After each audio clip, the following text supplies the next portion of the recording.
Gambaleelada sunta kaarboonka waxa aad samaynayso haddii gambaleel ku dhawaaqo. Sunta kaarboonku waa gaas sun ah oo ku dili kara.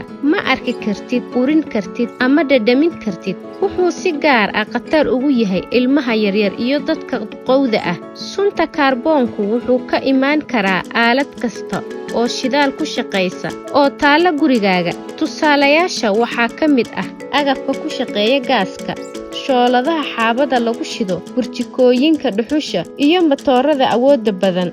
Qaar ka mid ah astaamaha sunta kaarboonka waxaa ka mid ah madax xanuun, dawaqsanaan, astaamaha sida hargabka iyo lalabo. Haddii aan laga daaweyn, waad u dhiman kartaa. Qaababka aad ku badbaadi karto: ku rakibo gambaleelka ka diga sunta kaarboonka gurigaaga meel u dhow qolka jiifka. Gambaleelada sunta kaarboonka waxay kaaga digayaan in sunta kaarboonku gurigaaga ku jirto si aad u dhowrto badqabka qoyska.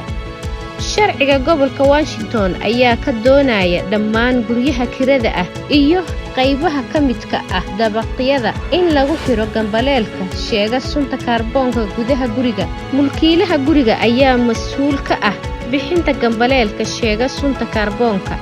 Marna ha ku shidin burjikada dhuxusha ama midda gaaska gudaha guriga ama geerashka. Sunta kaarboonku waxay gaari kartaa heerar khatar ah xataa marka daaqadaha iyo albaabku furan yihiin. Haddii gambaleelka sunta kaarboonku uu si aan kala go' lahayn u dhawaaqo, ka saar qof kasta guriga, kadibna wac 911. La soco gambaleelka sheega sunta kaarboonka oo waqtigiisii dhammaaday.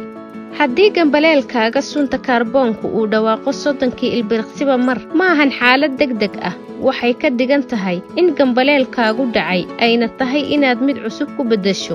Gambaleelada sunta kaarboonku waxay kaliya shaqayn karaan ku dhawaad 7 sano. Wixii intaas ka badan waxay bilaabayaan inay dhawaaqaan 30 ilbiriqsi mar. Tani waa digniin ah inuu waqtigiisii dhacay gambaleelka, wuxuuna kuu sheegayaa inay tahay inaad gambaleelka iska beddesho. Ha wicin 911 haddii arrintan kugu dhacdo. Inaad beddesho bateriga ma joojinayso dhawaaqa. Waxaad u baahan tahay inaad beddesho gambaleelka oo dhan.